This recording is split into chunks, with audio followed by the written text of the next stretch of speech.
Assalamualaikum warahmatullahi wabarakatuh. Perkenalkan, kami dari kelompok 7 akan mempresentasikan mengenai proses, problem, dan keterampilan konseling kelompok.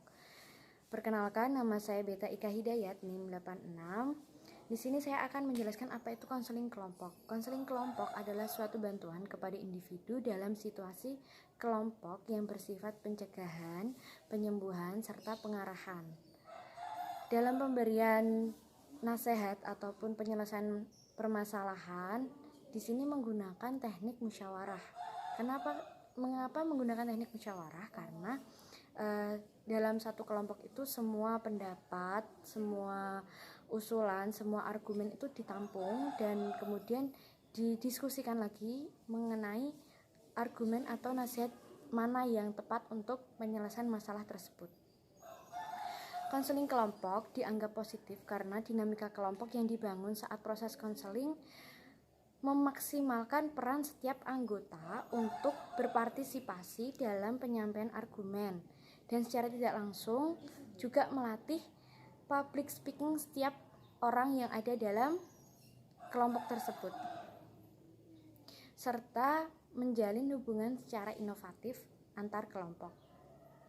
Tujuan dari konseling kelompok yaitu ada dua. Yang pertama, secara umum yaitu membantu seseorang yang mengalami masalah melalui prosedur kelompok dan mengembangkan pribadi anggota dengan suasana yang menyenangkan. Kadang kalau kita punya masalah terus kemudian kita curhatkan, kadang kita sedih ya, tapi kalau dalam kegiatan konseling kelompok tersendiri itu nanti malah dibuat sebagai penyelesaian masalah dengan metode yang menyenangkan, seperti itu. Yang kedua yaitu secara khusus. Yang pertama yaitu melatih individu untuk dapat berani mengungkapkan argumennya dalam satu forum. Yang kedua, melatih sikap toleransi sesama anggota forum. Karena kita setiap individu pasti memiliki pemikiran atau pandangan tersendiri ya mengenai argumen-argumen kita. Nah, kita di situ dilatih bagaimana cara kita menghargai setiap pendapat seseorang. Yang terakhir yaitu memahami dirinya dalam hubungannya dengan orang lain. Jadi saat kita menyampaikan argumen dalam satu forum, kita harus sadar diri kita itu kira-kira apa yang kita omongkan tuh menyinggung atau tidak, kemudian sikap kita, tindak laku kita apakah sesuai.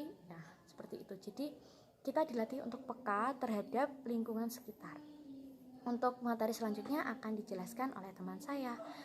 Sekian dari saya, cekidot. Assalamualaikum warahmatullahi wabarakatuh. Di sini saya akan mencoba menjelaskan mengenai faktor penyebab timbulnya permasalahan dalam konseling. Yang pertama, konselor terlalu mengeksploitasi konseli, di mana konseli yang terlalu mengungkapkan jati diri konseli akan membuat konseli merasa tertekan dan tidak nyaman, karena merasa hak privasinya diketahui oleh orang lain. Yang kedua, konseli terlalu berhati-hati dalam mengeksploitasi konseli, sehingga konselor membuatnya gagal dalam membentuk perubahan pada diri konseli. Yang ketiga, aplikasi teknik yang tidak tepat. Seorang konselor belum bisa mengaplikasikannya karena hal tersebut dipicu kurangnya seorang konselor dalam menangani layanan konseling. Yang keempat, hubungan konseling yang tidak efektif, di mana hubungan antara konselor dengan konseli dalam menyelesaikan masalah dengan pandangan satu sudut saja. Yang kelima, masalah komunikasi, di mana masalah motivasional konseli menahan informasi yang tidak penting karena takut merasa dirinya konyol dan halangan psikologisnya. Selanjutnya yang keenam, fokus. Seorang konselor gagal membuat fokus masalah. Selanjutnya, kegiatan konseling membuat fokus sempit dengan topik tunggal dan mengabaikan kefokusan konseli dengan konteks lingkungan dan sosial budaya. Selanjutnya yang ketujuh, kelemahan konselor. Seorang konselor telah terpaku pada teorinya sendiri dan kekeliruan dalam memilih teknik konselingnya, kesalahan dalam menafsirkannya, dan kepedulian dan harapan konseling. Assalamualaikum warahmatullahi wabarakatuh. Nama saya Nur Aulia Mufira, NIM 1840110077. Di sini saya akan menjelaskan mengenai proses atau tahapan yang harus ditempuh dalam dilakukannya konseling kelompok. Menurut Cork and Yelem ada 6 tahap yang harus dilalui. Yang pertama yaitu pra-konseling. Yang selanjutnya yaitu adalah tahap permulaan, tahap transisi, tahap kerja, tahap akhir, serta yang terakhir yaitu tahap pasca konseling. Mengenai tahap pertama yaitu pra-konseling, pada tahap ini adalah sebuah persiapan pembentukan kelompok. Nah, di mana pada tahap ini yaitu awal masuknya konseli dalam dinamika kelompok. Pada tahap ini pula konselor menawarkan program apa dan bagaimana yang dapat dijalankan dalam konseling itu sehingga tujuannya dapat terselesaikan. Seperti itu. Yang selanjutnya yaitu tahap permulaan. Nah, pada tahap ini di mana struktur kelompok itu sudah dibentuk. Seperti itu. Dan juga program sudah ditentukan tentang bagaimana pembagiannya, tentang bagaimana konsepnya nanti perjalanannya konseling kelompok itu sudah ditentukan. Dan juga konseling sudah memahami aturan yang ada pada konseling tersebut. Pada tahap ini pula konseling diminta untuk mulai memperkenalkan diri serta tujuannya ingin diselesaikan dalam mengikuti konseling kelompok itu. Yang selanjutnya yaitu adalah tahap transisi atau tahap peralihan.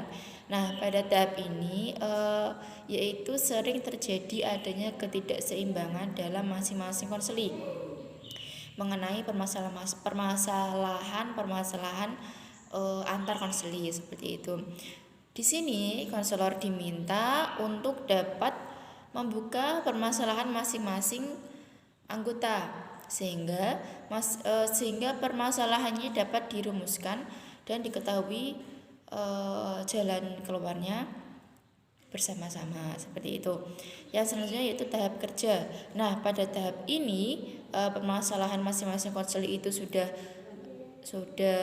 diketahui penyebabnya sehingga konselor dapat menyusun rencana atau tindakan yang ingin dilakukan untuk penyelesaiannya tersebut.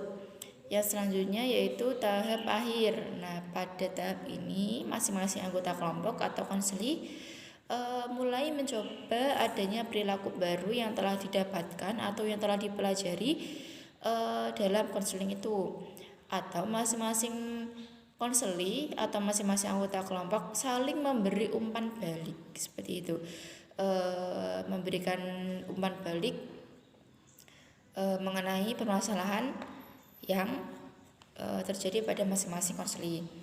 Yang terakhir yaitu adalah pasca konseling. Nah, pada tahap pasca konseling ini konselor mulai menetapkan adanya evaluasi sehingga maksud saya sebagai bentuk tindak lanjut adanya konseling tersebut. Nah, itu adalah 6 tahap yang dapat saya sampaikan dalam materi kelompok ke-7 ini. Kurang lebihnya saya mohon maaf. Wassalamualaikum warahmatullahi wabarakatuh. Assalamualaikum warahmatullahi wabarakatuh. Perkenalkan, nama saya Intania Jayasari, NIM 1840110105. Di sini saya akan menjelaskan poin yang ketiga tentang meningkatkan keterampilan skill dalam konseling kelompok.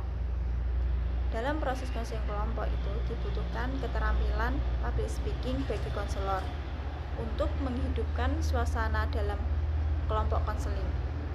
Begitu pula dengan konseli, diberikan kesempatan untuk melatih public speaking dalam proses kegiatan konseling kelompok. Dan masih banyak keterampilan yang bisa diasah melalui konseling kelompok, yaitu yang pertama, penerapan keterampilan dasar dalam konseling kelompok pada aspek mendengar aktif. Dalam konseling kelompok, mendengar aktif itu sangat penting untuk mengumpulkan informasi dari anggota kelompok. Dan mendengar aktif itu dapat membuat anggota kelompok merasa diperhatikan. Jadi, anggota kelompok itu memahami apa manfaat dari konseling kelompok dan pentingnya mendengar pembicaraan anggota kelompok, sehingga apa yang disampaikan oleh anggota kelompok itu dapat dimengerti dan anggota kelompok bisa mengeluarkan pendapatnya dalam membantu anggota kelompok menyelesaikan masalahnya. Yang kedua, penerapan keterampilan dasar dalam konseling kelompok pada aspek refleksi. Refleksi sendiri yaitu keterampilan konselor untuk memantulkan kembali kepada konseli tentang perasaan, pikiran, dan pengalaman konseli sebagai hasil pengamatan terhadap perilaku verbal dan nonverbal. Jadi dalam konseling kelompok itu konselor mampu menerapkan keterampilan dasar untuk merefleksi permasalahan yang dialami oleh anggota kelompok. Yang ketiga, penerapan keterampilan dasar dalam konseling kelompok pada aspek kontak mata.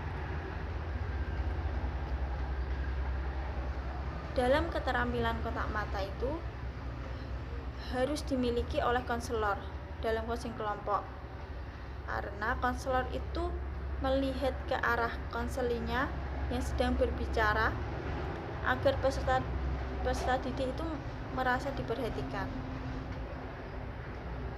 Yang keempat, penerapan keterampilan dasar dalam konseling kelompok pada aspek mendukung dan mendorong. Dalam konseling kelompok, keterampilan dalam memberikan dukungan dan dorongan itu